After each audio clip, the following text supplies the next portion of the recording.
तो धन्यवाद देते और एक अवसर हमें दिए तेरी उपस्थिति में आते हैं, झुकते हैं प्रभु, प्रणाम करते हैं, दंडवत करते हैं, तेरे नाम को ऊंचा करते हैं क्योंकि तू जीवित परमेश्वर है। तेरी अनुग्रह की वजह से आज हम खड़े हैं पिता, तेरी दया और करुणा की वजह से आज हम यहाँ पर सच्चे दिल से आत्मा से भरकर तेरी महिमा करते प्रभु यीशु। तू राजाओं का राजा, तू प्रभुओं का प्रभु, अधर्म को क्षमा करने वाला परमेश्वर, धन्यवाद देते हैं। तेरे लिए हर एक कार्य संभव है प्रभु यीशु। हम धन्यवाद देते सच्चे दिल से और संपूर्ण हृदय से तेरी महिमा करते क्योंकि तू हमारी आवाज़ को सुनता है, तू हमारी प्रार्थना का उत्तर देने वाला परमेश्वर, तू हमारे जख्मों को ठीक करता है, तू हमारे रोगों को चंगाई देता है, तू हमारी आंखें खोलता है कि हम तेरे प्रकाश को देख सके। धन्यवाद देते प्रभु, प्रत्येक हृदय आत्मा को आप स्पर्श करो, सच्चे दिल से तेरी आराधना करते हैं। तू उसके योग्य है, अधर्म को क्षमा करने वाला, मृतकों को जिंदा करने वाला। धन्यवाद देते हैं, तेरी जय जयकार और महिमा करते हैं। यीशु नासरी के नाम से मांगते हैं, आमीन। कौन है राजाओं का राजा, कौन है दुनिया का बादशाह। यीशु है उसका नाम, यीशु है उसका नाम। तो करो जय जयकार, तो करो जय जयकार, तो करो जय जयकार, तो करो जय जयकार। पानी पे चलता है, भीड़ को खिलाता है। पानी पे चलता है, भीड़ को खिलाता है। शैतान भी डरता है यीशु के नाम से, शैतान भी डरता है यीशु के नाम से। कौन है राजाओं का राजा, कौन है दुनिया का बादशाह। कौन है राजाओं का राजा, कौन है दुनिया का बादशाह। यीशु है उसका नाम, यीशु है उसका नाम। तो करो जय जयकार, तो करो जय जयकार, तो करो जय जयकार, तो करो जय जयकार। क्रूस को उठाया है, मौत को हराया है। क्रूस को उठाया है, मौत को हराया है। अनुग्रह से उसके हमने उद्धार पाया है, अनुग्रह से उसके हमने उद्धार पाया है। कौन है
चुराया है पाप के जाल से, यीशु ने हमें बचाया है शैतान के जाल से।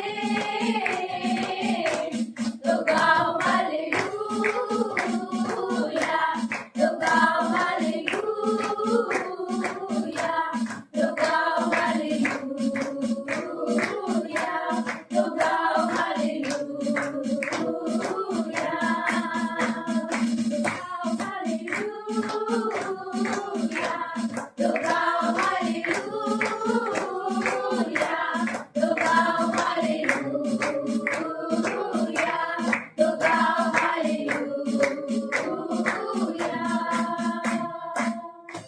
पवित्र महान और सर्वशक्तिमान पिता, धन्यवाद देते हैं, तुम हमारी पापों को माफ करता है, हमें रोगों से ठीक किया है, हमें नया जीवन दिया है, हमारे लिए क्रूस पर लहू बहाया। तेरे पवित्र लहू के लिए धन्यवाद देते हैं। जीवित परमेश्वर, करुणामय परमेश्वर, सारा आदर सारा महिमा हम तुझे देते प्रभु यीशु। धन्यवाद करते हैं, धन्यवाद देते आपकी वचनों के लिए, धन्यवाद आपके पवित्र राज्य के लिए, धन्यवाद देते तेरे पवित्र लोगों के लिए जो आप पर प्यार करते हैं, आप पर भरोसा रखते हैं प्रभु यीशु। हम धन्यवाद करते हैं, धन्यवाद कि मुर्दों को जिंदा करता है, अंधों की आंखें खोलता है प्रभु यीशु।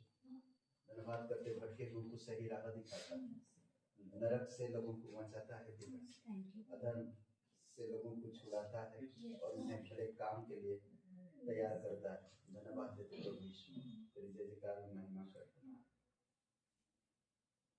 तू न बदली, जैसा था वैसा ही है, चाहे बदले मेरे हालात।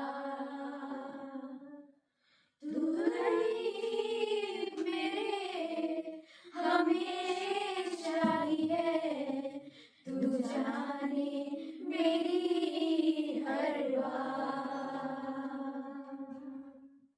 स्थिर है वायदे तेरे, अद्भुत तेरी योजनाएं, मेरे लिए न बदले कभी। स्थिर है वायदे तेरे, अद्भुत तेरी योजनाएं, मेरे लिए न बदले कभी। पीढ़ी से पीढ़ी तक रोजाना हर वक्त तू वफादार है मेरे प्रभु। पीढ़ी से पीढ़ी तक रोजाना हर वक्त तू वफादार है मेरे प्रभु। एक पीढ़ी दूसरे से तेरे सब काम बताए, तेरे लोग तेरी महिमा हमेशा गाते जाए। एक पीढ़ी दूसरे से तेरे सब काम बताए, तेरे लोग तेरी महिमा हमेशा गाते जाए। एक पिता से औलाद तक और उसकी औलाद तक तेरी आशीष पितावन बस यूं ही बढ़ती जाए। पीढ़ी से पीढ़ी तक रोजाना हर वक्त तू वफादार है मेरे प्रभु। पीढ़ी से पीढ़ी तक रोजाना हर वक्त तू वफादार है मेरे प्रभु। You are God of generations, from generations to generations, Lord you are. Yes, you are. You are God of generations to generations to generations, Lord you are. Yes, you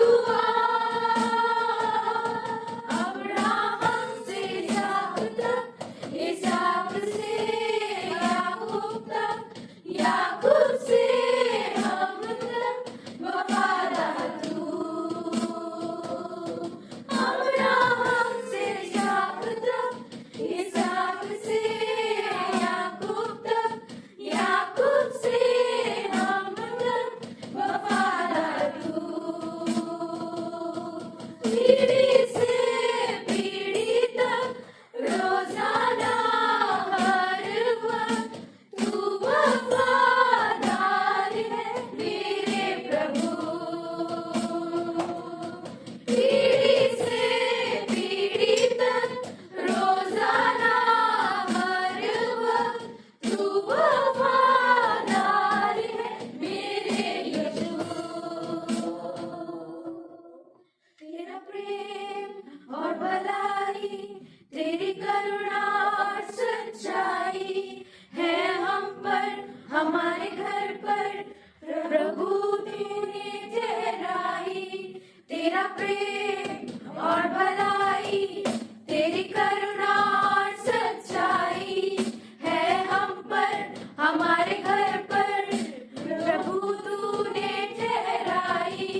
तेरा प्रेम और भलाई, तेरी करुणा और सच्चाई है हम पर, हमारे घर पर प्रभु तूने ठहराई। तेरा प्रेम और भलाई, तेरी करुणा और सच्चाई है हम पर, हमारे घर पर प्रभु तूने ठहराई। पीढ़ी से पीढ़ी तक रोजाना हर वक्त तू वफादार है मेरे प्रभु। पीढ़ी से पीढ़ी तक रोजाना हर वक्त तू वफादार है मेरे प्रभु।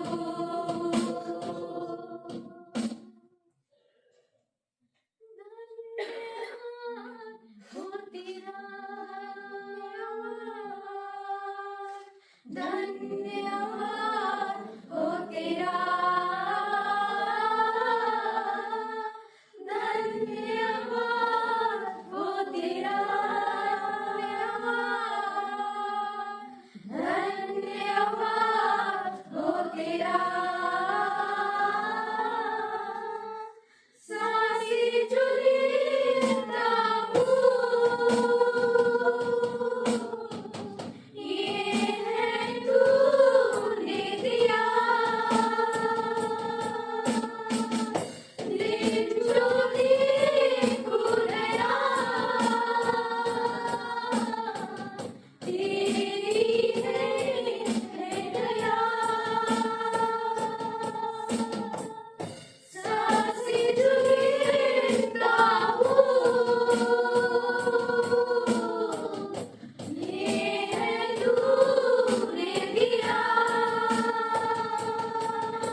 भलाई, तेरी चंगाई, तेरी आशीष। धन्यवाद देते प्रभु यीशु, हर एक चीज को तू हमें सही समय पर प्रदान करता है और अगुवाई करता है। धन्यवाद इस समय के लिए। अपने हाथों को उठाकर तेरी महिमा कर। जीवित परमेश्वर, तू पवित्र, तू विश्वासयोग्य, तू धर्मीमय, धर्ममय, तू कभी किसी का पक्षपात नहीं करता। तो अनादिकाल से अनंत काल तक एक साथ तेरा जैसा ना तो कोई था, ना कोई है, ना कोई होगा। तू हमेशा था, है और हमेशा रहेगा। इसीलिए प्रभु तेरी महिमा करते हैं। धन्यवाद देते आपकी अद्भुत योजना के लिए। धन्यवाद आज हम यहाँ पर आकर तेरी महिमा कर पा रहे पिता।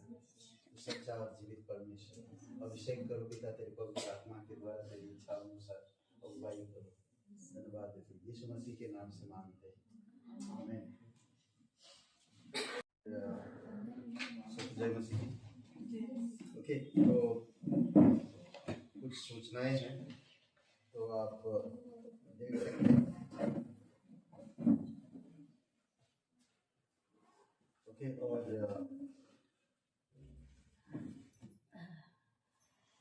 क्लासेस है सोमवार को और मंगलवार को 6:30 बजे, और प्रार्थना है गुरुवार को। यहाँ पर उपवास और प्रार्थना, तो आप सभी का स्वागत है, प्रार्थना में आ सकते हैं। ओके, और साप्ताहिक परिवार शिवानी और उनकी परिवार के लिए प्रार्थना करिए। साप्ताहिक मिशनरी पास्टर कुंदन है बिहार में पटना में, तो उनके लिए प्रार्थना करिएगा। और 5 दिसंबर को आराधना, अमित का जन्मदिन है, तो आप लोग विश कर सकते हैं। ओके, भूपेंद्र जी करके लोग जो बीमार हैं उनके लिए प्रार्थना करिए, और खास करके संतान के लिए, उन स्त्रियों के लिए प्रार्थना करिए, ठीक है। और पायल कांथा गांव में है, उसके लिए डिलीवरी का नॉर्मल डिलीवरी हो, उसके लिए प्रार्थना करिए। बस इतना ही सूचनाएं हैं, और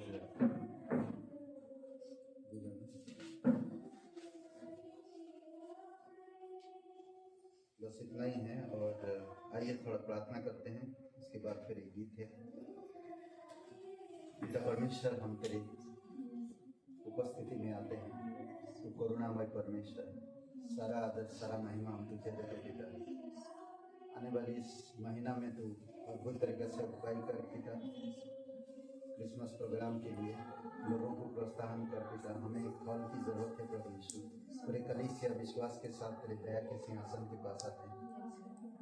आप अगुवाई करो, आप सही समय पर सही जगह पे। हमें एक फल की जरूरत जो 150 से 200 लोग बैठ सके, आप मदद करिए पिता। आपके लोग हैं, आपसे प्यार करते हैं, आपसे सुनना चाहते हैं, आपसे सीखते हैं। कलीसिया के द्वारा हमें आपके साथ सहभागिता, और आपसे हम सीखते हैं प्रभु यीशु। आप मदद करिए, आप हमें वो जगह दीजिए पिता जहाँ पर हम तेरी आराधना कर सके सब मिलकर, और खुशी से आनंद से कर सके। और बजट के अंदर हो प्रभु यीशु, ज़्यादा महंगा ना हो प्रभु, बजट के अंदर हो जो कलीसिया कर सकता है प्रभु यीशु। आप मदद करिए, जीवित और पराक्रमी प्रभु यीशु। धन्यवाद देते, तेरी जय जयकार महिमा करते हैं। तू राजाओं का राजा, तू प्रभुओं का प्रभु। पिता हम प्रार्थना करते हैं प्रभु यीशु मसीह पास्टर कुंदन और बिहार के लिए, आप उनको आप स्पर्श करो, आप उनको अगुवाई करो, अद्भुत समय दो पिता। कलीसिया को बढ़ाओ, आत्मा को जीतने में नई नई योजनाएं दो प्रभु यीशु। पिता हम प्रार्थना करते हैं वहाँ पर उनके अच्छा एक टीम बन सके प्रभु, और एक अच्छा प्रार्थना करने का जगह मिल सके उन्हें, और अच्छा से कर सके प्रभु यीशु। आप मदद करेंगे, धन्यवाद देते पिता। कुछ लोग बीमार हैं प्रभु यीशु, आप उनके लिए प्रार्थना करते, आप उन्हें बल और शक्ति दीजिए और पूर्ण रूप से चंगाई दीजिए। राजाओं का राजा, तो प्रभुओं का प्रभु, सर्वशक्तिमान परमेश्वर, धन्यवाद करते हैं, धन्यवाद देते प्रभु यीशु। तेरी इच्छा अनुसार तू अगुवाई कर। धन्यवाद देते पिता पायल के लिए, आप उसे बल और शक्ति देना, उसकी डिलीवरी नॉर्मल हो प्रभु, कोई दिक्कतें ना हो। और कांथा नरसिंहपुर कलीसिया के लिए प्रार्थना करते हैं, आपकी अद्भुत योजना के अनुसार वहाँ पर लीडर्स, वॉलंटियर्स, वर्शिपर प्रभु यीशु मसीह, वचन को सुनने वाले, वचन को प्रचार करने वाले, आत्मा को जीतने वाले लोगों को इकट्ठा करना पिता। और बल देना और परिपक्व करना। धन्यवाद देते इस कलीसिया के लिए, लखनऊ की कलीसिया के लिए भी प्रत्येक लोगों को अगुवाई करे, यीशु मसीह के नाम से मांगते हैं, आमीन।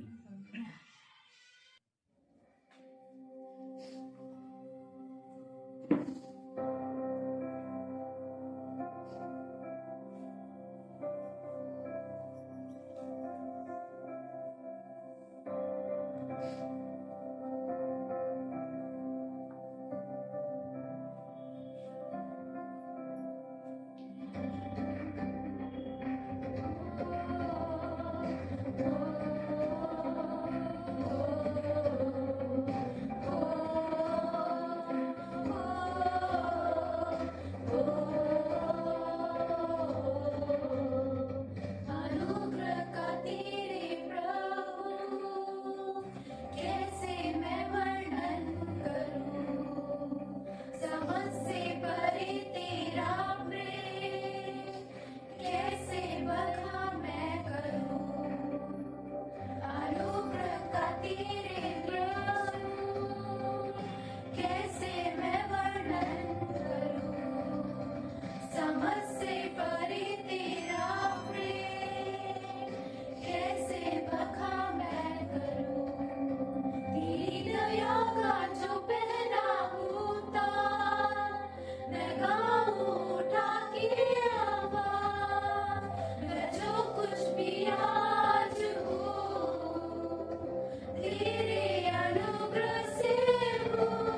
तेरी दया का जो पहला होता, मैं गाऊं उठा के आवाज, मैं जो कुछ भी आज हूँ, तेरे अनुग्रह से हूँ।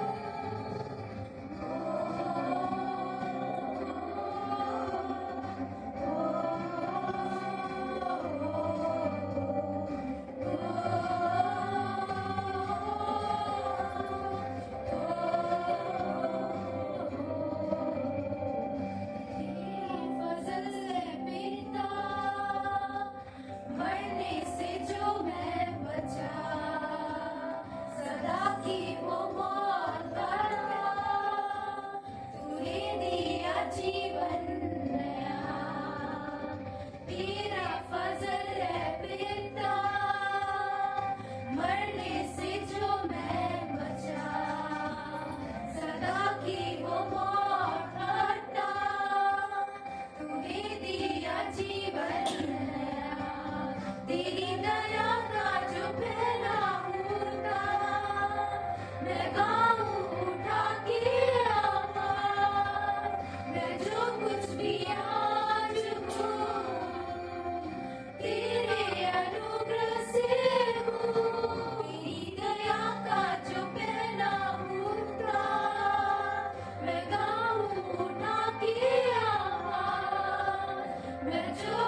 आभार। मैं जो कुछ भी आज हूँ तेरे अनुग्रह से हूँ। तेरी दया का जो पहना होता मैं गाऊं उठा के आभार। मैं जो कुछ भी आज हूँ तेरे अनुग्रह से हूँ। मैं जो कुछ भी आज हूँ तेरे अनुग्रह से हूँ। यीशु तेरे अनुग्रह से हूँ। यीशु तेरे अनुग्रह से हूँ।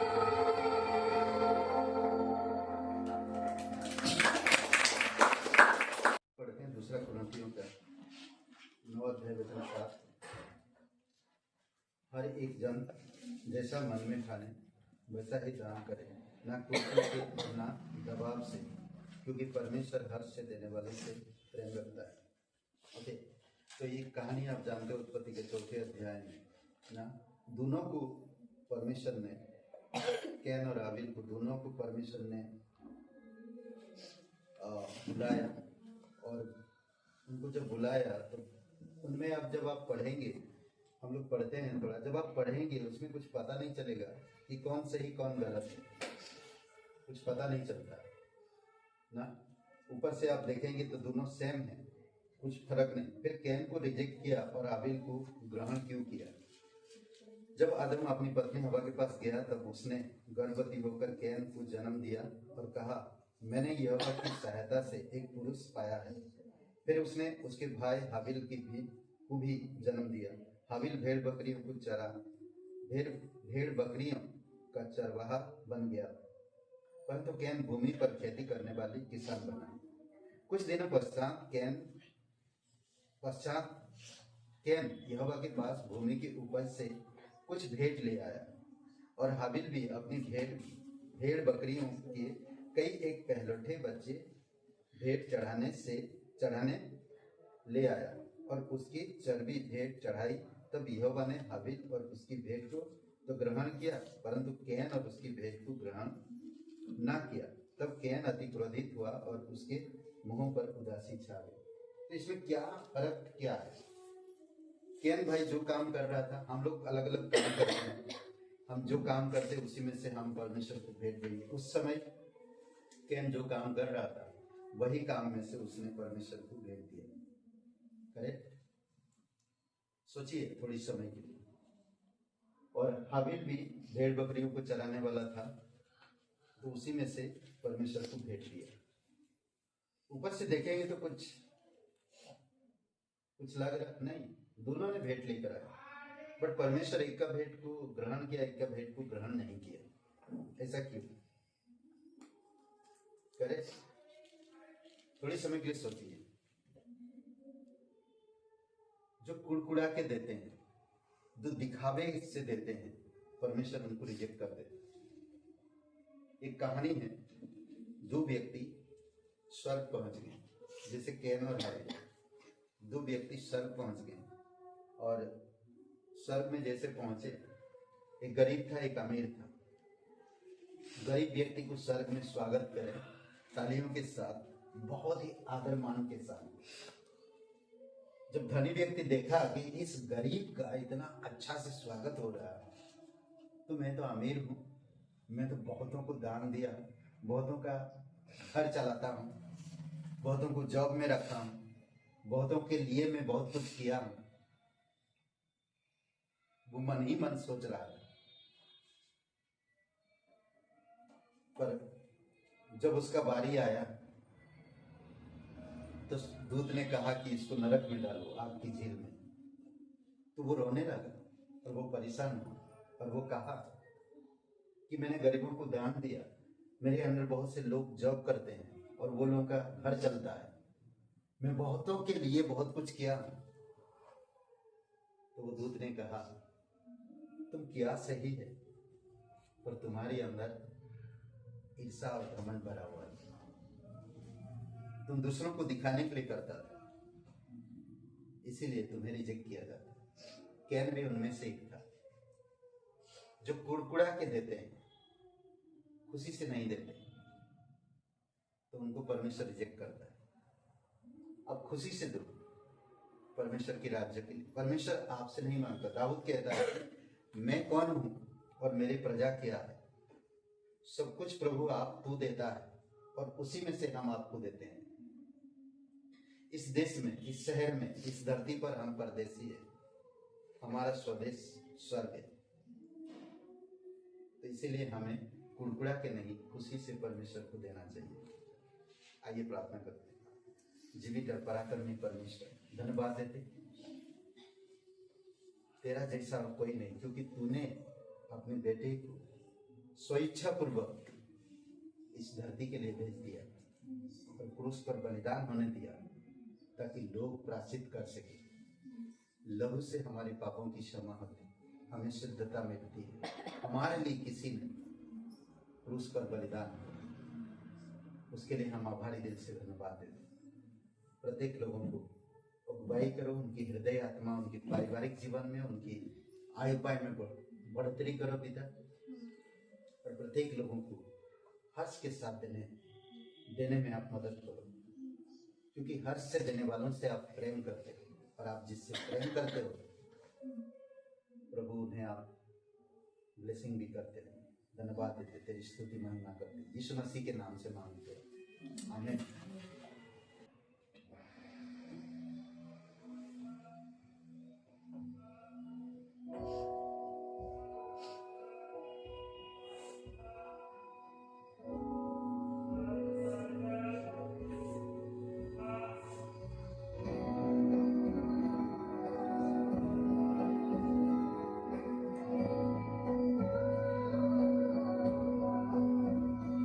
मेरा यीशु है मुझको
बात करेगी, ठीक है ना?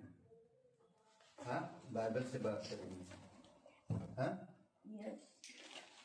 और आज जो बात करेंगे और वो है मृतक और जीवित।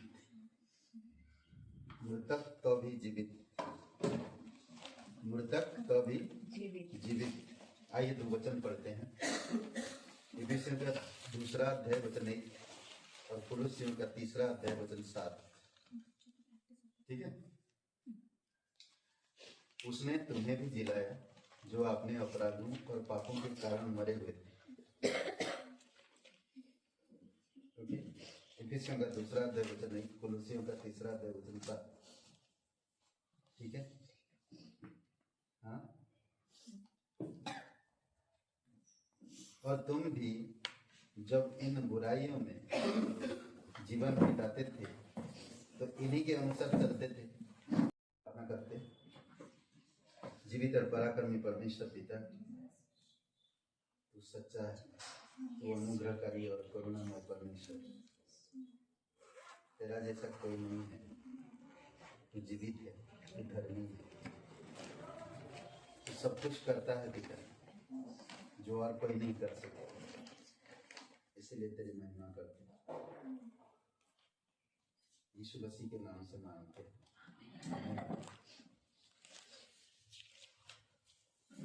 ओके, तो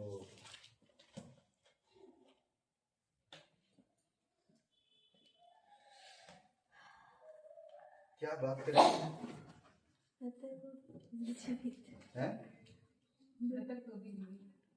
मृतक तो भी जीवित। Okay okay. आज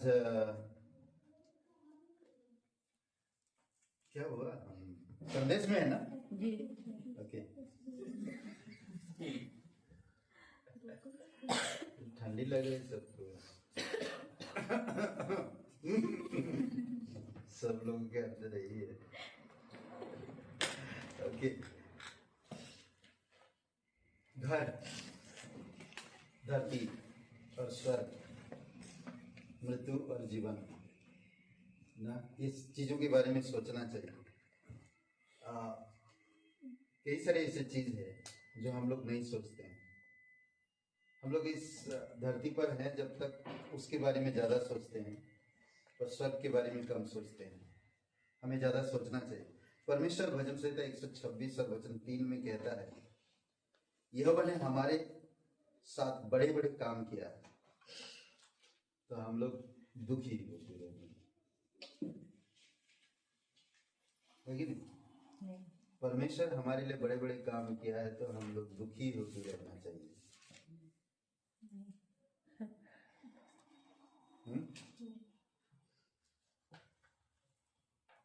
भाई, इंसान दुखी रहता है। क्यों जानते हैं? क्योंकि वो धरती पे मैं दो चीज बनाना चाहता है। यहाँ ये बॉर्डर दिख रहा है, ये बॉर्डर के नीचे हम लोग, ये पूरा दुनिया, और इस बॉर्डर के ऊपर स्वर्ग है। ठीक है, ये पृथ्वी और ये स्वर्ग है। तो हम लोग यहाँ पर है और यहाँ पर हमें सुकून नहीं है। ईर्षा है, अकेलेपन है, जलन है, क्रोध है ना, और क्या बोलते हैं, लालच है, दुश्मन है, द्वेष है।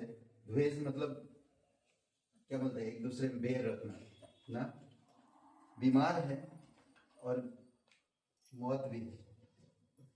पर यहाँ पर नहीं है, समझ रहे? यहाँ पर कुछ चीजें एक यहाँ पर कहता है वचन में, भजन संहिता 126 और वचन 3, यहोवा ने हमारे साथ बड़े बड़े काम किए हैं और इससे हम आनंदित हैं। आप लोग का चेहरा खुलता ही नहीं है। परमेश्वर का वचन क्या कहता है और आप लोग का चेहरा क्या कहता है, दोनों में एकदम अलग है। कोई हंस ही नहीं रहा, क्या बोल रहे हैं? देखिए परमेश्वर क्या कह रहा, कहता है यहोवा ने हमारे साथ बड़े बड़े काम किए और हम बहुत दुखी है, आनंदित है। खुश कहाँ दिखता है? कोई दिखती है? सब दुखी है, हंसता नहीं कोई है। कमाल है आप लोग। ओके, 125 का 1-2 वचन। जो यहोवा पर भरोसा रखते हैं वे सिय्योन पर्वत के समान है, जो टलता नहीं वरन सदा बना रहता। क्या कहता? जो यहोवा पर भरोसा रखते हैं वे सिय्योन पर्वत के समान है, जो टलता नहीं वरन सदा बना रहता है। जिस प्रकार यरूशलेम के चारों तरफ पहाड़ है, उसी प्रकार परमेश्वर यानी कि यहोवा अपनी प्रजा के चारों ओर आपसे लेकर सदा सर्वदा बना रहे। सोचिए कि यरूशलेम जो है ना, यरूशलेम अगर यहाँ है तो उसकी चारों तरफ पहाड़ है, दुश्मन जल्दी आ नहीं सकते। समझ रहे? परमेश्वर बनाया परमेश्वर, और वही वचन कह रहे हैं कि परमेश्वर के लोग जो यीशु मसीह पर विश्वास करते हैं, जो परमेश्वर पे भरोसा रखते हैं, उसका भय मानते हैं, तो ये सिय्योन की तरह है। उसके चारों तरफ परमेश्वर की दूत छावनी करे रहते हैं हमेशा। हालेलुया। कैसे बोले? हालेलुया। है ना? Praise God.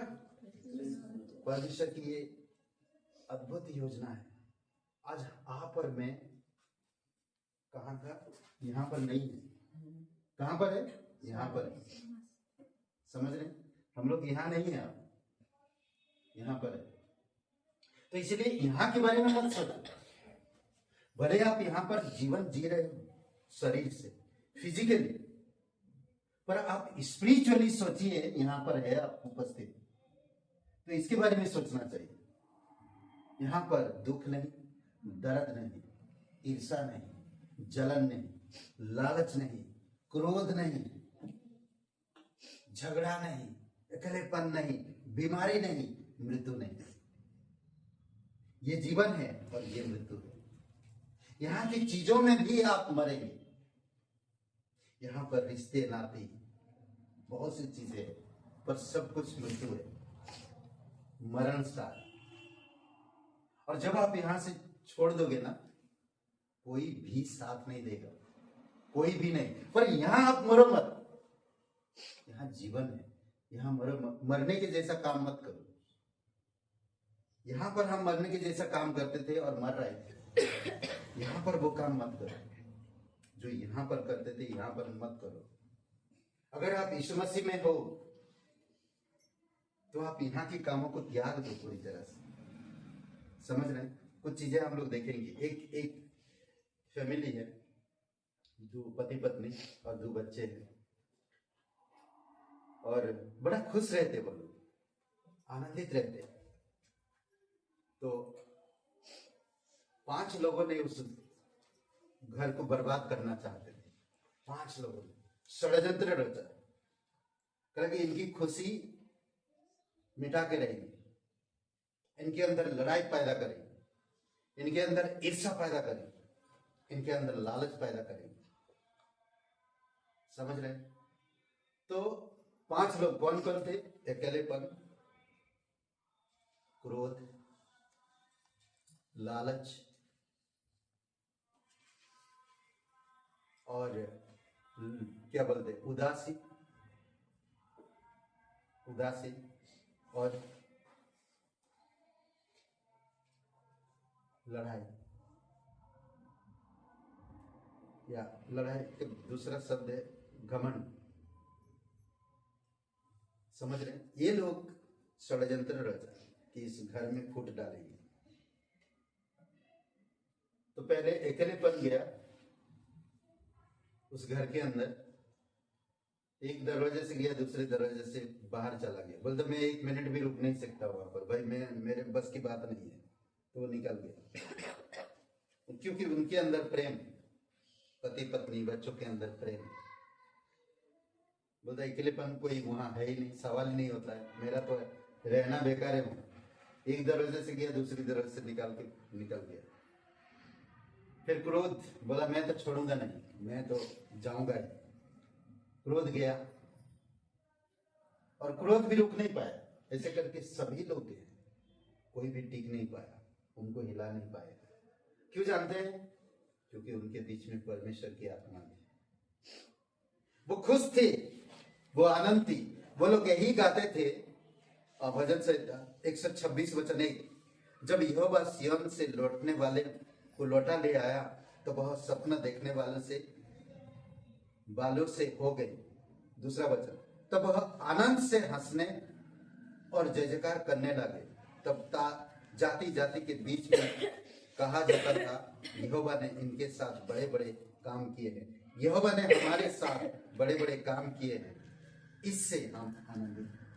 परमेश्वर उनके साथ थे, स्वर्गदूत उनके साथ थे, पवित्र आत्मा का मंदिर है वो लोग। सोचिए, खुशी से भरे हुए हैं, आनंद से भरे हुए हैं, प्रेम से भरे हुए हैं, कोई उनको हिला नहीं सकता।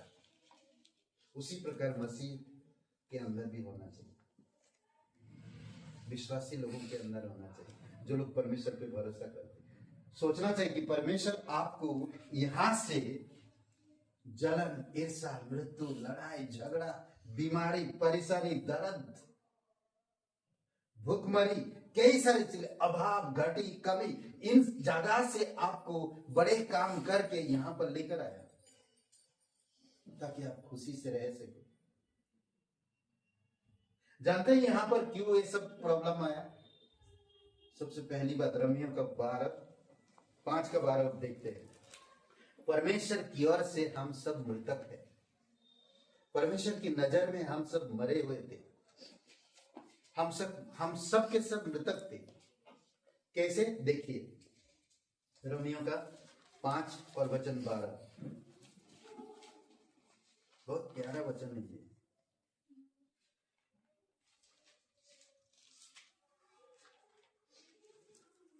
ओके, कहता है, इसीलिए जैसा एक मनुष्य के द्वारा पाप जगत में आया, पाप के द्वारा मृत्यु आई, और मृत्यु इस रीति से सब मनुष्य में फैल गई क्योंकि सबने पाप किया।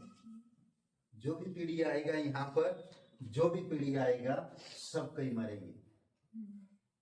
इसीलिए तो मरते हैं यहाँ, क्योंकि हम यहाँ के बारे में सोचते, सिर्फ इस पृथ्वी के बारे में सोचते, सिर्फ इस धरती के बारे में सोचते। कब तक आपका जीवन है हमें भी नहीं मालूम, 70, 80, 90, 120 नहीं पता, नहीं मालूम हम कब तक जिएंगे। फिर भी हम इसी के बारे में सोचते हैं। परमेश्वर आपके जीवन में बड़े बड़े काम किया। बड़े काम मतलब सोचिए, क्रूस पर अपने बेटे को आप और मेरे लिए, आपके और पापू, आप और मुझे पापू से बचाने के लिए अपने बेटे को कुर्बान किया। सोचिए, हम पापी थे, हम मरे हुए थे, हम यहीं पर थे, यहीं से हम किधर जा ही नहीं सकते थे। हमारे पास कोई साधन नहीं था, हम यहां से किधर भी नहीं जा सकते थे। वही इंतजार करना मृत्यु का, मृत्यु के बाद न्याय का, खत्म। बट परमेश्वर की अनुग्रह देखिए, कुलुसियों का 2 अध्याय और वचन 13, कुलुसियों का 2 अध्याय वचन 13,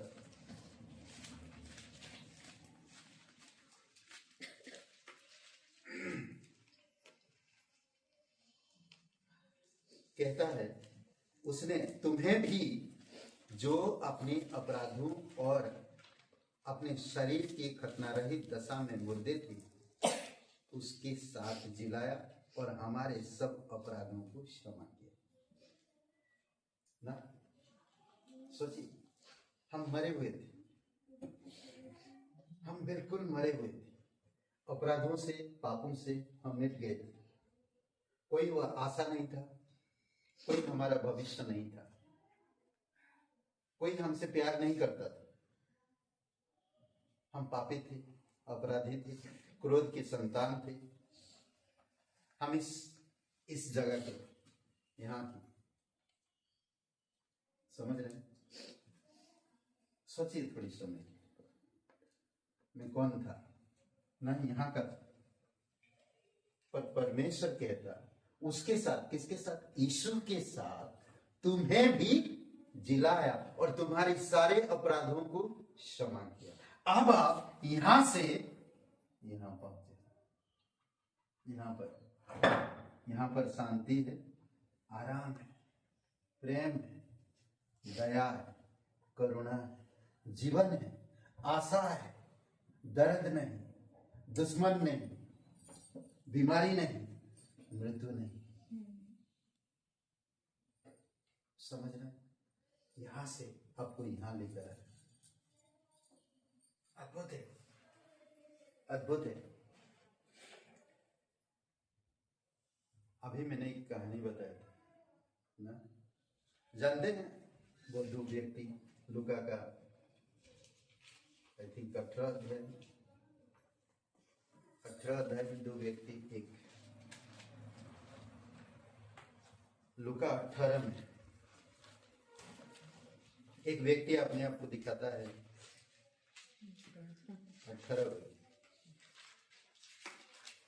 18 फरीसी और चुंगी लेने वाले का दृष्टांत।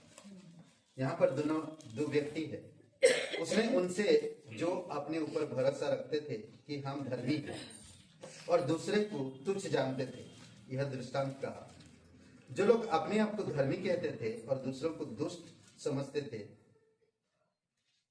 तो दो लोगों का उदाहरण दिया। दो मंदिर में प्रार्थना करने के लिए गए, एक फरीसी था और दूसरा चुंगी लेने वाला। फरीसी खड़ा होकर अपने मन में प्रार्थना करने लगा, हे परमेश्वर, मैं तेरा धन्यवाद करता हूं कि मैं दूसरे मनुष्य के समान अंधेर करने वाला, अन्यायी, व्यभिचारी नहीं हूं और ना इस चुंगी लेने वाले की तरह। सोचिए, ना इस चुंगी लेने वाले के समान। मैं सप्ताह में 2 बार उपवास रखता हूं, मैं अपनी सब कमाई का 10वां अंश भी देता हूं। ये अपने बारे में वो कह दिया, सब कुछ यहीं पर कर रहा। आज भी लोग ऐसे हैं, अपने आप को प्रकट करते संसार में, फिर भी वो मरा हुआ है। क्या इस आदमी को परमेश्वर तारीफ करेगा? क्या इस आदमी को परमेश्वर वो जगह देगा जो वो चाहिए उसे? क्या इसकी बातें वो सुनेगा? मुझे नहीं लगता, नहीं सुनेगा, क्योंकि ये यहां पर रहकर वो अपने आप को प्रकट कर रहे। समझ रहे हैं? और आगे देखिए, दूसरा व्यक्ति जो चुंगी लेने वाले ने दूर खड़े होकर स्वर्ग की ओर आंख उठाना भी ना चाहा, वरन अभी अपनी छाती पीट पीट कर कहा, हे परमेश्वर, मुझ पापी पर दया कर। उसने क्या कहा? मुझ पापी पर दया कर। जानते हैं पतरस लूका का 5वां अध्याय में जब मछली सारे लेकर आया, पकड़ के नाव भर गया था, पतरस क्या कहा?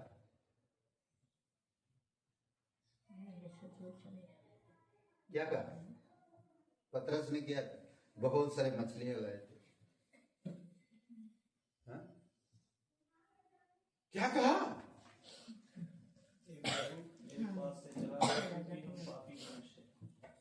हे प्रभु, मुझसे दूर हो जाए, क्योंकि मैं पापी इंसान। कैसे? घुटने पे आ, हे प्रभु मुझसे दूर हो जाए, मैं एक पापी इंसान। ये चुंगी लेने वाला, मैं एक पापी इंसान। यही पतरस जो अपने आप को पापी गिना, और यही पतरस प्रेरित के काम 2 अध्याय में जितने मछलियां पकड़ा था, यीशु मसीह ने उसे क्या कहा था? हे पतरस सुन, मैं तुझे मनुष्य को पकड़वाने वाला मछुआरा बनाऊंगा। तो प्रेरित के काम 2 अध्याय में कितने लोग पकड़े गए थे? कितने लोग पकड़े गए? हाँ, 3,000 लगभग 3,000 लोग यीशु मसीह का सुसमाचार सुन के कलीसिया में ऐड हो गए थे। वही पतरस जो मछलियों को लेकर आया था बहुत सारे, और यीशु से कहा था कि मैं एक पापी इंसान हूं, हे प्रभु मुझसे दूर हो जा। यही पतरस जो यीशु के प्रेम के बारे में, क्रूस की बलिदान के बारे में और पुनरुत्थान के बारे में जब प्रचार किया, तो 3,000 लोग कलीसिया में जुड़ गए। सोचिए। और यहाँ पर ये पापी कहता कि मैं एक पापी, मुझ पर दया कर। मैं तुझसे कहता हूं कि वह दूसरा नहीं परंतु यही मनुष्य धर्मी ठहराया जाकर अपने घर गया, क्योंकि जो कोई अपने आप को बड़ा बनाएगा वह छोटा किया जाएगा, और जो अपने आप को छोटा बनाएगा, वह बड़ा किया जाएगा। अभी मैं बताया ना, भेंट के समय पर दो व्यक्ति, दो लोग स्वर्ग में गए, दोनों की मृत्यु हो गई, दो लोग स्वर्ग में गए। और वो जो स्वर्ग में गए तो गरीब जो था उसका बड़ा स्वागत हुआ ना। स्वर्गदूत आए, उसको लेकर गए स्वर्ग में। वो सोचिए कितनी खुशी की बात है। और ये भी चुंगी लेने वाला, पर वो फरीसी उसको बोला कि मैं इसके जैसा नहीं हूं। चुंगी लेने वाला स्वर्ग की तरफ आंखें उठाना भी मुनासिब ना समझे। सोचिए। और फिर जब गरीब का स्वागत हुआ स्वर्ग में, तो आमिर मन ही मन कहा था, आहा, हंस रहा था। क्या कह के हंस रहा था कि मैं तो बहुत लोगों को दान दिया, मेरे अंडर बहुत लोग काम करते, बहुत लोगों का घर चलता है। समझ रहे? तो खुशी हो रहा था। इसका गरीब का अगर इतना स्वागत कर सकते, इतना आदर दे सकते, तो अमीर का कितना आदर देंगे। तो यही सोच के चल रहा है। पर उसको बोला इसको बांधो, स्वर्गदूत को बोला कि इसको बांधो और नरक में, आग की झील में डाल दो। अरे ऐसे कैसे? उसने अपना सब हिसाब दिया। तो उसने एक ही शब्द कहा, इस सब काम के पीछे तेरा मन नहीं था, तू क्रोधी इंसान और घमंडी इंसान। खत्म। फरीसी भी उसकी सुनी नहीं गई। वो धर्मी नहीं था लोगों के नजर में। यहां पर वो धर्मी गिना गया था, पर यहां पर उसको रिजेक्ट किया गया। यहां पर अपनी भलाई, अपनी बढ़ाई नहीं चले। यहां पर प्रभु के सामने नम्रता के साथ जो सेवा करेंगे वही चलेगा। समझ रहे?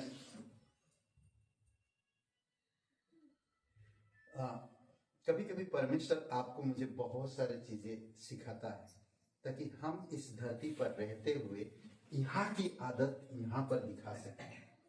समझ रहे? यहाँ की आदत यहाँ पर कर सके, यहाँ की आदत यहाँ नहीं ले जा सकते, और ना ही हम यहाँ पर की आदत में रह सकते।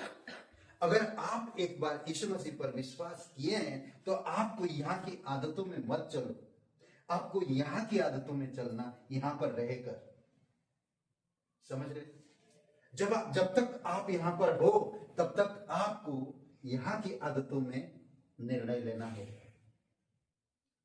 यहाँ की रहन सहन के बारे में सोचना होगा, यहाँ की सोच विचार के बारे में सोचना होगा। यहाँ पर रहकर यहाँ के बारे में सोच रहे हो, आपसे आपका उद्धार तो हो गया, पर फिर भी आप यहाँ के बारे में सोच रहे हो, यहाँ के बारे में सोच नहीं रहे हो। आते तो हो, आप बाइबल पढ़ते तो हो, प्रार्थना करते तो हो, पर फिर भी आप यहाँ के बारे में नहीं सोच पा रहे।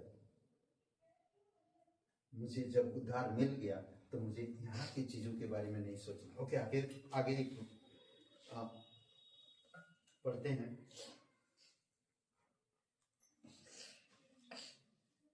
इफिसियों का दूसरा अध्याय वचन 3।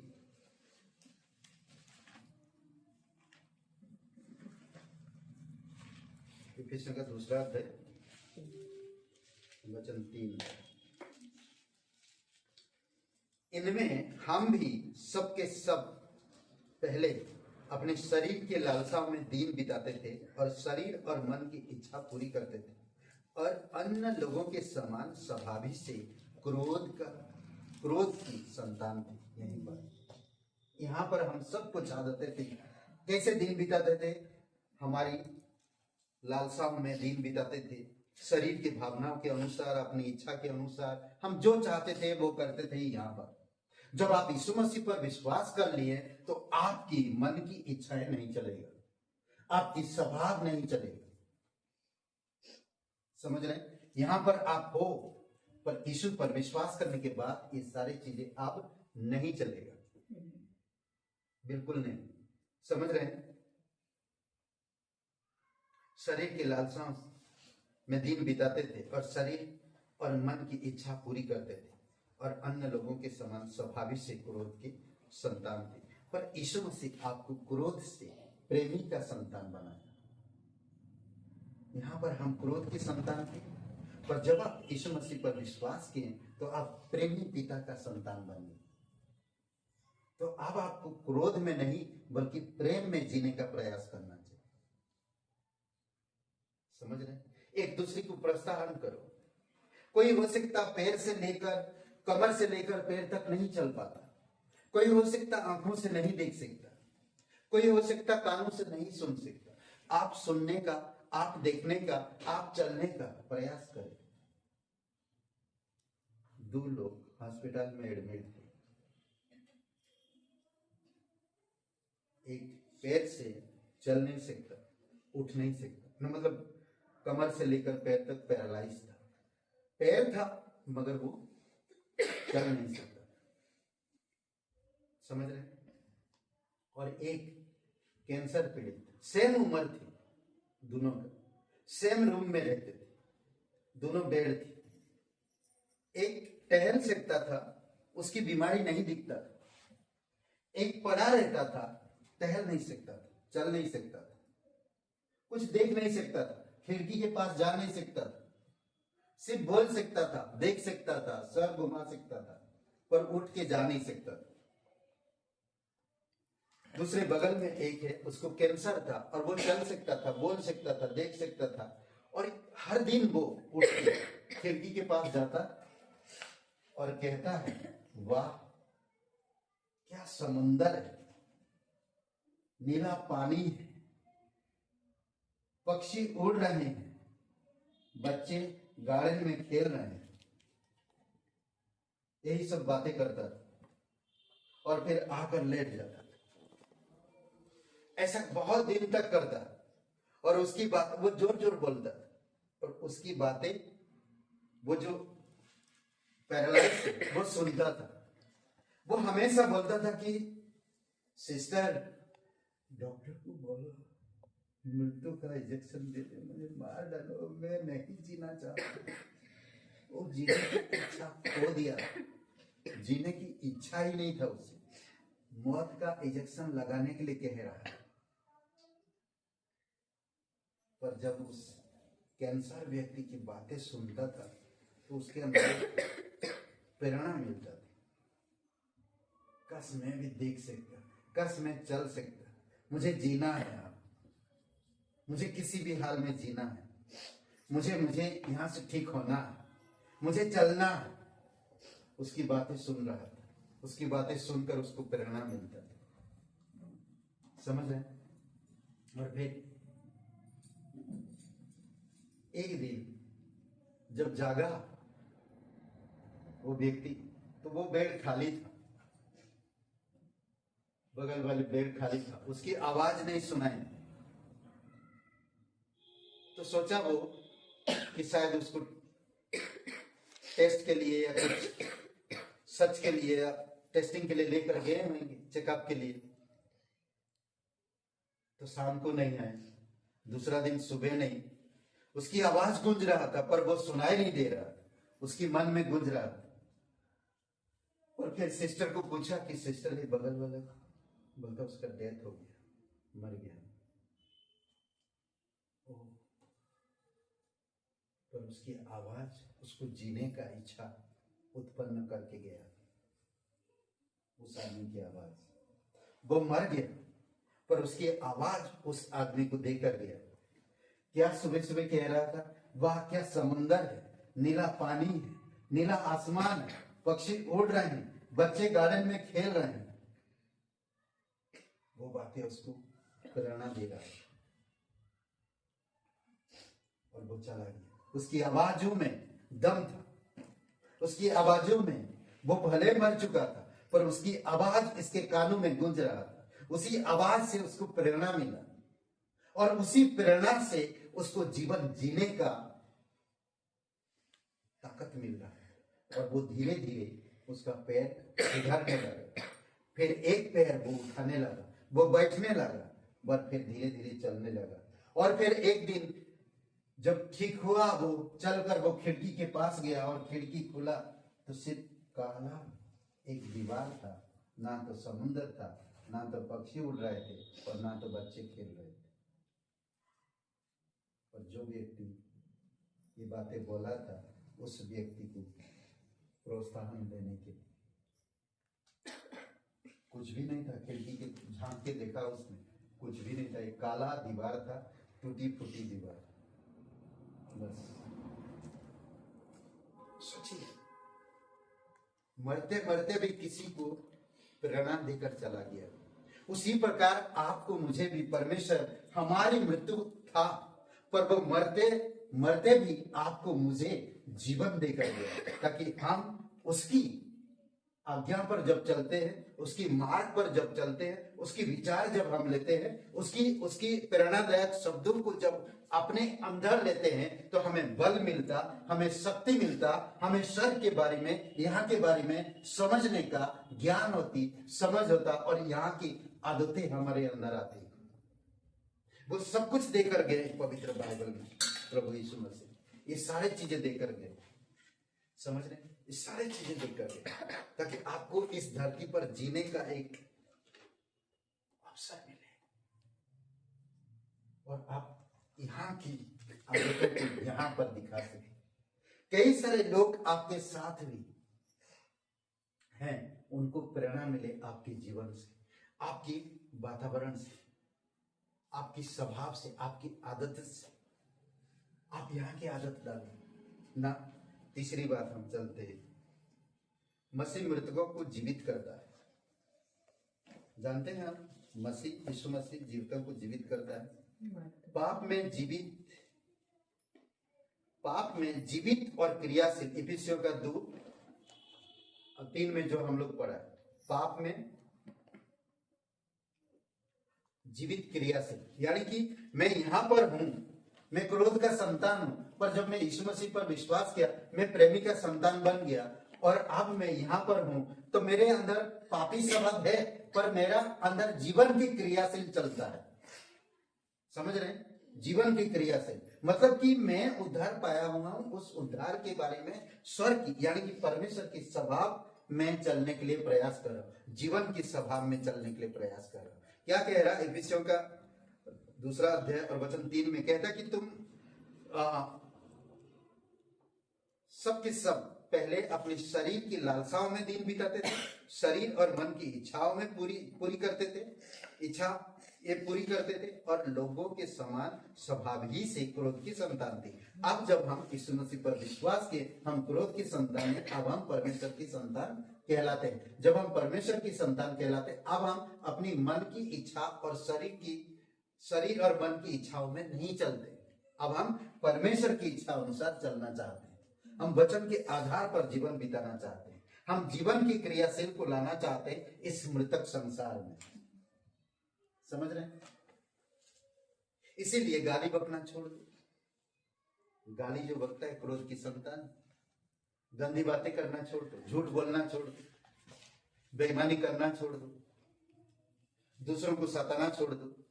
इसीलिए तो परमेश्वर कहता है कि जो तुम्हें सताए उनके लिए तुम प्रार्थना करो, जो तुम्हारे बैरी हैं उनके लिए तुम दुआ करो, जो तुम्हारे दुश्मन है उनके लिए तुम उनसे प्रेम करो, किसी को सताओ मत, अन्याय मत करो, भलाई करो। आत्मिक स्वभाव, पहले हम क्रोध की स्वभाव में चल रहे थे, अब हम प्रेम की स्वभाव में चले, जीवन की स्वभाव में चले। अब हम मृतक की स्वभाव में नहीं, हम जीवन की स्वभाव में चले। करेक्ट? झूठ बोलना, गाली देना छोड़ दो।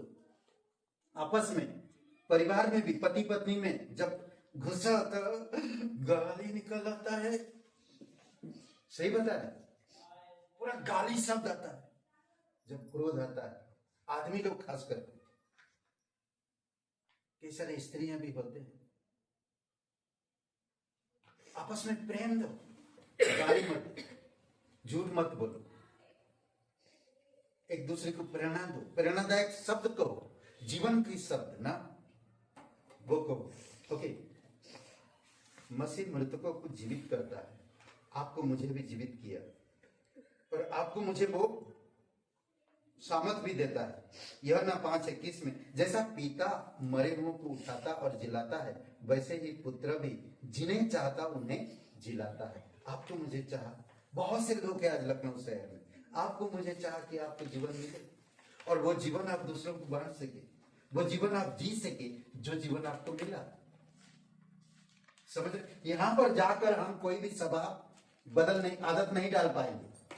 यहां पर सिर्फ एकदम आप परिवर्तन हो जाए पूर्ण रूप से। यहां पर कुछ काम नहीं रहेगा, यहां पर सेवा नहीं रहेगा, यहां पर सिर्फ आप प्रभु के साथ रहोगे और प्रभु जो कहेगा वो करोगे। तो क्यों ना मैं आज प्रभु के साथ हूं, जो कहता है मैं वो करूं। यहां पर आज सेवा करने का मौका, आज क्रोध को कंट्रोल करने का मौका, आज पवित्र आत्मा से आगे दूसरों से बात करने का मौका है, कल नहीं होगा। समझ रहे? आज हमें आत्मिक जीवन की स्वभाव में लाने की जरूरत है। समझ रहे? हर किसी को जीवन देता, जानते हैं यहां से जीवन प्रभावित होता है। और हम करोड़ों, कितने करोड़ लोग हैं, कितने मिलियन, 8 मिलियन लोग हैं, 8 बिलियन या 8 मिलियन, बिलियन, 8 बिलियन लोग हैं यहाँ पर। यहाँ पर जीवन आता तो आपके ऊपर जीवन आया। बरसात होता तो जानते हैं ना, घर के अंदर जो बरसात नहीं भीगते नहीं, जो बाहर है उनको भीगता, जो भीगा उनको ब्लेसिंग हुआ, जो नहीं भीगा वो ब्लेसिंग नहीं है। जानते हैं या नहीं जानते? इसलिए सब मैदान में चले जाओ, सबके ऊपर बरसात हो, क्योंकि भाई भीगेंगे तो आशीष है। कभी कभी देखा आप लोगों ने बरसात में जो जमीन भीगा नहीं, कुछ हरा भरा कुछ आता नहीं, जो भीगा है हरा भरा हो जाता है। हाँ, तो सोचिए, तो यहां पर से जीवन है, आपको मुझे जीवन मिला। आज हम जीवन की स्वभाव में बढ़ना चाहिए, जीवन के गुणों में बढ़ना चाहिए। यीशु के पास जीवन देने की सामर्थ्य है, आपको वो सामर्थ्य दिया है। आप भी जाकर, पतरस कैसा था, एक पापी था, यीशु को कह रहा है यीशु मेरे से दूर हो जाए, मैं एक पापी इंसान हूं, दूर हो जाओ। और वही पतरस जब यीशु का सुसमाचार सुना रहा तो यीशु की बातें पूरी हुई जब उसने 3000 लोगों को सुसमाचार सुनाकर परमेश्वर की आत्मा में जीवन दान दिया, जीवन दिया, परमेश्वर का जीवन दिया। सोचिए, तब उसको याद आया होगा ना, यीशु मसीह ने क्या कहा था, हे पतरस उठ, मैं तुझे मनुष्य को पकड़वाने वाला मछुआरा बनाऊंगा। याद आया हो? सोचिए, 3 अध्याय में एक लंगड़े व्यक्ति खड़ा होकर चलने लगा, कूदने लगा, प्रभु की आराधना करने लगा। पतरस सोचा आएगा और एक मछली आया, आज बढ़िया मछली आया, चमत्कार वाला मछली। सोचिए, ना हमारे पास सोना है, ना हमारे पास चांदी है, सिर्फ यीशु नासरी के नाम से उठ खड़ा हो जाए। सोचिए कौन सी स्वभाव में जिया। अगर वो क्रोध की संतान होता तो बोलता चल हट, बाद में प्रार्थना करने जाने दे। क्रोध की संतान ऐसा होता, पर वो जीवन का संतान था, प्रेमी पिता का संतान था, और वो जीवन देना चाहता था। हमारे पास सोना और चांदी नहीं है, यीशु नासरी के नाम से उठ जाए, और वो उठ गया। सोचिए, बंद करने से पहले कल नरसिंहपुर में भी सेम संदेश था, बहुत मजा आया। यही संदेश था, यहां पर जीना है या यहां पर जीना है, आपको निर्णय लेना। जीवन में जीना है या मृत्यु में जीना है। मृत्यु में जीना है तो आप क्रोध की संतान बने रहो। क्रोध, ईर्ष्या, लड़ाई झगड़ा, बेईमान, बुराई, सब चीजें आप कर सकते, मुझे कोई प्रॉब्लम नहीं। अगर आप यहाँ के जीवन जीना है यहाँ पर, तो आपके प्रेम पवित्र आत्मा के मंदिर हो, उसके अनुसार चलो, वचन सीखो, वचनों के आधार पर अपने आप को ढालो। आखिरी, वह पाप से छुड़ाता और क्षमा करता है। तीतुस का 2 अध्याय वचन 14, तीतुस 2 अध्याय वचन 14, जिसने अपने आप को हमारे लिए दे दिया कि हमें हर प्रकार के अधर्म से छुड़ा ले और शुद्ध करके अपने लिए एक ऐसी जाति बना ले जो भले भले कामों में सरगम। सरगम का मतलब क्या है? हाँ? सरगम खुशी से, उत्साह के साथ, आनंद के साथ। एक वचन पढ़िए, भजन संहिता 130, भजन संहिता 130 और वचन 8। इजराइल को उसके सारे अधर्म के कामों से बड़ी छुटकारा देगा। आपको, मुझे, हर एक लोगों को आज आप और मेरे द्वारा छुटकारा देना चाहता है। समझ रहे? जीवन देना चाहता, छुड़ाना चाहता, बचाना चाहता। दो जगह है, दो जगह आपको चुनाव करना है। आप कहाँ जीवन बिताओगे? भले हम यहाँ पर शरीर में हैं, पर शरीर की लालसा में हम नहीं जी रहे, अपनी शरीर और मन की इच्छाओं में नहीं चल रहे, हम परमेश्वर की इच्छा अनुसार यहाँ चल रहे। यहाँ पर हम यहाँ की स्वभाव को यहाँ पर प्रकट करना है, यहाँ की आदतों को खत्म करना है। यहाँ की आदतें मेरे अंदर था, पर यहाँ की आदतों को अब मुझे दूर करना है। उन आदतों को दूर करना, यहाँ की आदतों को डालना मेरे अंदर, धीरे धीरे करके उनको लाना है। समझ रहे? जब आप बीज बोते हैं तो बीज मरता पहले, मरने के बाद नया अंकुर आता है। समझ रहे? जब तक वो मरेगा नहीं, अंकुरित होगा नहीं। उसी प्रकार कहता है, जब हमारे अंदर बीज बोया गया तो हमको मरना होगा। जब हम मरेंगे तभी यहाँ की अंकुरित आएगा हमारे अंदर, नहीं तो नहीं। समझ रहे? तो ये इंपॉर्टेंट, जरूरी है, नहीं तो बहुत मुश्किल है। दो बातें, सच्चाई के लिए दो पहलू, सच्चाई के ये दो पहलू उनके सही संबंध में प्रस्तुत करना चाहिए। सच्चाई के दो पहलू, उसको सही संबंध में प्रस्तुत करना चाहिए। क्षमा परमेश्वर का इलाज के लिए है। एक नया व्यक्ति को क्षमा मिलना बहुत जरूरी है, परमेश्वर उसका इलाज करता है। समझ रहे? फिर उसी के अंदर परमेश्वर दूसरा उत्पाद करता है, उसी के द्वारा उत्पाद करता। उत्पाद का मतलब समझ रहे? हाँ, समझ रहे? पैदा करना, उसी के द्वारा पैदा करना। पहले उसका इलाज करता है, फिर उसी के द्वारा इलाज करता है, नहीं मतलब पैदा करता है।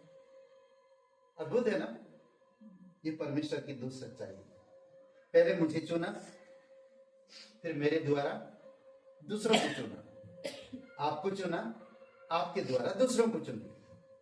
पहले आपका इलाज किया, फिर दूसरों का, आपके द्वारा दूसरों को उत्पाद किया, पैदा किया। समझ रहे? किसान कुछ कीमत चुकाता है, बीज खरीद लाता है, और वो बीज जमीन पर बोता है। जब जमीन पर बोता है थोड़ा बीज होता है, जब पैदा होता है तो बहुत सारे बीज होते हैं। तो उसी प्रकार परमेश्वर का काम है। तो इसीलिए भजन संहिता 26 में चलिए, हमारे द्वारा बड़े बड़े काम किया है परमेश्वर। 126, हम 26 नहीं,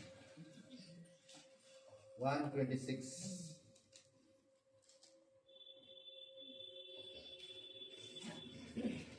ओके, चौथे वचन कहता, हे यहोवा, दक्षिण देश के नालों के समान हमारे बंदियों को लौटा ले आया। जो आंसू बहाते हुए बोते हैं वे जय जयकार करते हुए नपने पाएंगे। चाहे बोने वाला बीज लेकर रोता हुआ चला जाए, परंतु वह फिर पुलिया लिए जय जयकार करता हुआ निश्चय लौट आएगा। अद्भुत है ना? तो परमेश्वर हमारे लिए सब कुछ कर दिया। आप हमें यहाँ की आदत नहीं, यहाँ की आदत में जीना है। भले आज दुख है, यहाँ कष्ट है, यहाँ की आदत जी रहे हैं, पर कष्ट है, दुख है, रोना है, आंसू है, पर बीज बोते रहो। रोते हुए बीज बोते जाओ, हंसते हुए आप आओगे यहाँ पर। समझ रहे? हंसते हुए बहुत सारे फल आएगा, बहुत सारे उत्पादन होगा, बहुत सारी चीजें आपको यहाँ पर पैदा होगा। यहाँ पर कभी आपको दुख नहीं होगा, दर्द नहीं होगा। यहाँ पर हमेशा के लिए आप आनंद, खुशी और प्रेम में रहोगे। मृतक कभी जीवित, हम भले मृतक हैं तो भी हम जीवित हैं। अब आप कह सकते हैं मृतक हूं फिर भी मैं जीवित हूं। समझे?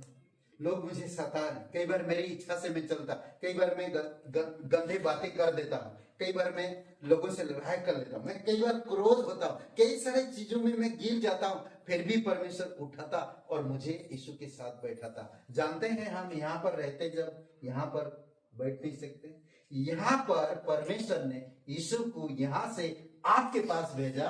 यीशु आपके साथ रहा, आपकी दर्द में मलहम लगाया, आपकी पापों के बारे में जाना, आपकी दंड के बारे में समझा, आपकी गुनाहों के बारे में जाना, आपकी इच्छाओं के बारे में जाना, और जानने के बाद कहा कि हे कमान अभिराम सुनो, मैं तुम्हारी दंड मैं ले लूंगा, तुम मत परेशान हो, बस तुम एक काम करो, तुम पिता परमेश्वर के भरोसा रखो।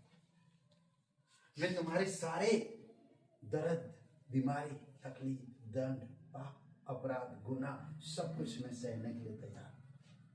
यहां से वो आपके पास आया, आपको यहां पर से अपनी जान देकर वो यहां पर ले जाना चाहता है। इसीलिए आज कुलोसियों का किताब में चलिए, कुलोसियों का किताब दूसरा अध्याय कौन सा वचन था? 7 वचन लिखिए।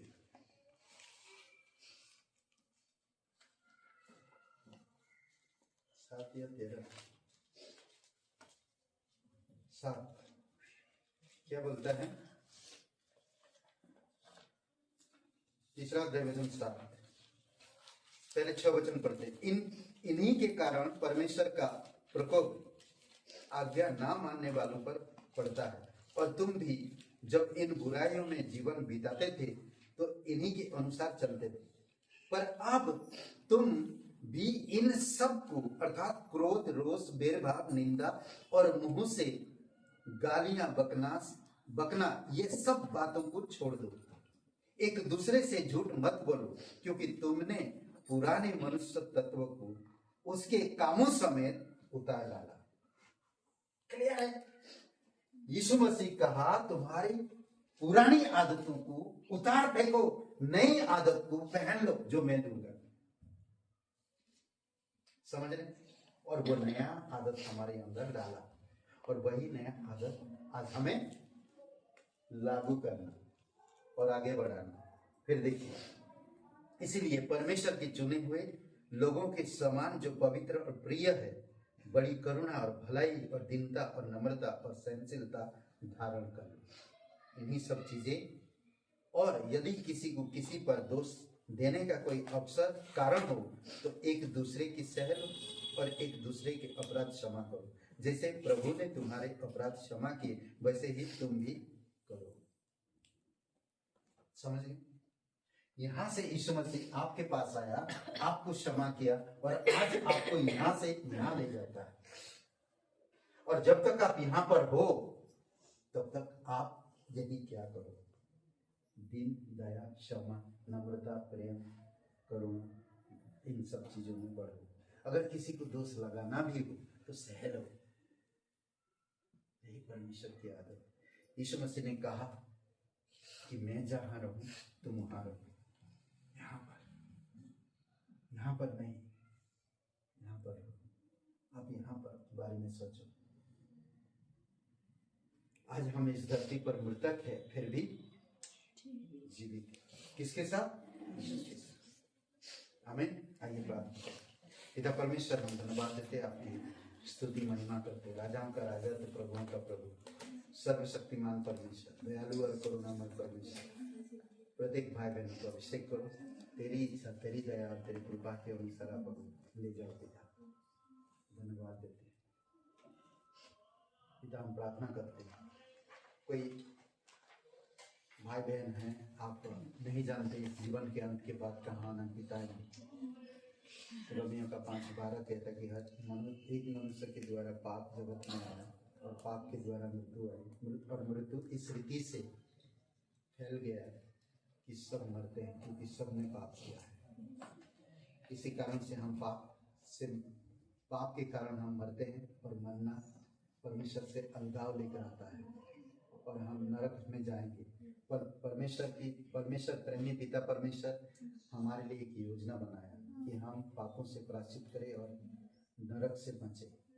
इसीलिए अपने इकलौता पुत्र प्रभु यीशु मसीह को, जो हमारे पापों के लिए क्रूस पर बलिदान हुआ, हमारे पापों का दंड अपने ऊपर लेकर क्रूस पर बलिदान हुआ, कब्र में गया और तीसरे दिन जी उठा। इस बात पर जो कोई विश्वास करता वो कभी नष्ट नहीं होता। अगर आप यूट्यूब चैनल में देख रहे हैं या सुन रहे हैं और पहली बार हो, तो आज मेरे साथ एक प्रार्थना, आंखें बंद कर लीजिए और मेरे साथ एक प्रार्थना करिए और सच्चे मन से यीशु मसीह पर विश्वास करिए। कहिए, सबकी आंखें बंद है, सबकी सर झुकी हुई है, सच्चे मन से आंखें बंद करके यीशु मसीह के नाम से प्रार्थना करिए। कहिए, हे यीशु, मैं जानता हूँ मैं एक पापी इंसान हूँ, मैं खुद को नहीं बचा सकता, मैं धन्यवाद देता हूँ तो मेरे पापों के लिए क्रूस पर बलिदान हुआ, कब्र में गया और तीसरे दिन जी उठा। हे यीशु, मुझे माफ कर दीजिए, मेरे हृदय में आइए, मुझे नया जीवन दीजिए। तन मन से तेरे बलिदान पर, तेरे गाड़े जाने पर, तेरे जी उठने पर मैं विश्वास करता हूँ, मुझे क्षमा कर दीजिए। तू मेरा मुक्तिदाता, तू मेरा उद्धार करता है, तू पवित्र परमेश्वर का इकलौता बेटा यीशु नासरी। धन्यवाद देते यीशु के नाम से, आमीन। मुझे कोई घटी नहीं है, हरी चराइयों में मुझे स्नेह से चराता वो है। यहोवा चरवाहा मेरा, मुझे कोई घटी नहीं है, हरी चराइयों में मुझे स्नेह से चराता वो है। यीशु के अधिकार से मैं जो जाता था, प्रभु यीशु करुणा से तसल्ली मुझे दी है। मृत्यु के अधिकार से मैं जो जाता था, प्रभु यीशु करुणा से तसल्ली मुझे दी है।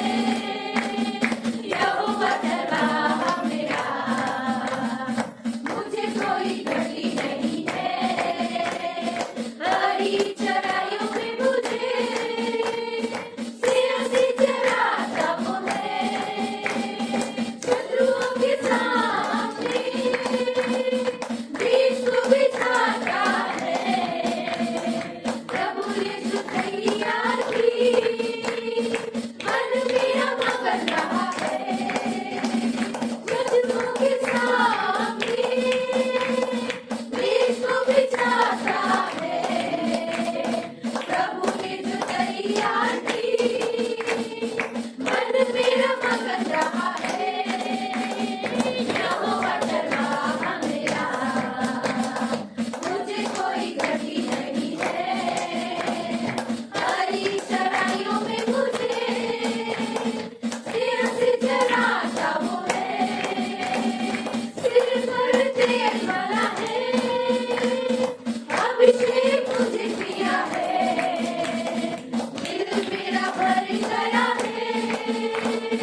लोग प्रे करते हैं अभी, है ना।